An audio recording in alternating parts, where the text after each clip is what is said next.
కేంద్ర ఆర్థిక మంత్రి నిర్మలా సీతారామన్ న్యూఢిల్లీలో పరిశ్రమ ప్రతినిధులతో 5వ ప్రీ బడ్జెట్ సంప్రదింపులకు అధ్యక్షత వహించారు.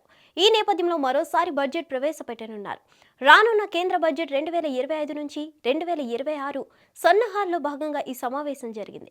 ఈ సంప్రదింపులు రాబోయే బడ్జెట్లో కీలకమైన ఆర్థిక ప్రాధాన్యతలు, రంగాల సవాళ్లను పరిష్కరిస్తున్నట్లు నిర్ధారించడానికి పరిశ్రమ ప్రముఖుల నుంచి అంతర్దృష్టులు, సూచనలను సేకరించడంపై దృష్టి సారించిందట.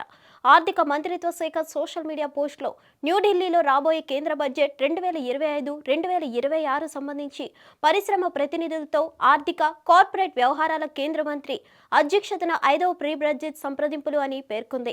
మంత్రిత్వ శాఖ ప్రకారం ఆర్థిక కార్యదర్శితో సహా సీనియర్ అధికారులు, పెట్టుబడి, పబ్లిక్ అసెట్ మేనేజ్మెంట్ విభాగం, ఆర్థిక వ్యవహారాల శాఖ, పరిశ్రమ, అంతర్గత వాణిజ్య ప్రోత్సాహక విభాగం కార్యదర్శులు ఈ సమావేశంలో పాల్గొన్నారు. చర్చలకు మార్గనిర్దేశం చేసేందుకు ఆర్థిక అంతర్దృష్టులను అందిస్తూ భారత ప్రభుత్వ ప్రధాన ఆర్థిక సలహాదారు కూడా పాల్గొన్నారు. ఆర్థిక వృద్ధిని పెంపొందించే పరిశ్రమలకు మద్దతు ఇచ్చే విభిన్న వాటాదారుల అవసరాలను తీర్చే బడ్జెట్ను రూపొందించడంలో ఈ సంప్రదింపులు కీలకమైనవిగా భావిస్తున్నారు. అంతకుముందు సీతారామన్ 2025 నుంచి 2026 కేంద్ర బడ్జెట్కు సన్నాహకంగా ఎగుమతి, వాణిజ్యం, పరిశ్రమల రంగాల వాటాదారులు, నిపుణులతో 4వ ప్రీ బడ్జెట్ సంప్రదింపుల సమావేశానికి అధ్యక్షత వహించారు. సీతారామన్ ఇప్పటి వరకు ఎంఎస్ఎంఈలు, రైతుల సంఘాలు, ఆర్థికవేత్తలతో సహా వివిధ వాటాదారులకు వరుస సమావేశాలను నిర్వహించారు. ఆర్థిక మంత్రిత్వ శాఖ నిపుణులు, పరిశ్రమల ప్రముఖులు, ఆర్థికవేత్తలు, రాష్ట్ర అధికారులతో ఏటా అనేక ప్రీ బడ్జెట్ సంప్రదింపుల సమావేశాలను నిర్వహిస్తోంది. వచ్చే ఆర్థిక సంవత్సరానికి వార్షిక బడ్జెట్ను సిద్ధం చేసేందుకు అధికారికంగా కసరత్తు ఇప్పటికే ప్రారంభమైంది. కన్వెన్షన్ ప్రకారం 2025 నుంచి 26 బడ్జెట్ ఫిబ్రవరి 1, 2025న ప్రవేశపెడతారు. 2025-26 బడ్జెట్ నిర్మలా సీతారామన్ 8వ బడ్జెట్ అవుతుంది.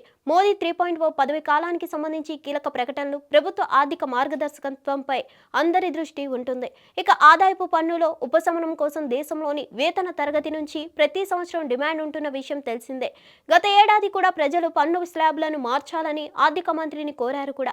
అయితే ఈసారి పన్ను నిబంధనలకు సంబంధించి ప్రభుత్వం నుంచి కీలక ప్రకటన వెలువడనుంది. ఇక మధ్యతరగతి ప్రజలకు పన్ను మినహాయింపు ఇవ్వాలని ప్రభుత్వం పరిశీలిస్తుందని సమాచారం. వార్షిక ఆదాయం 15 లక్షల వరకు ఉన్న వారికి ఈ ఉపశమనం కల్పించే అవకాశం ఉందట.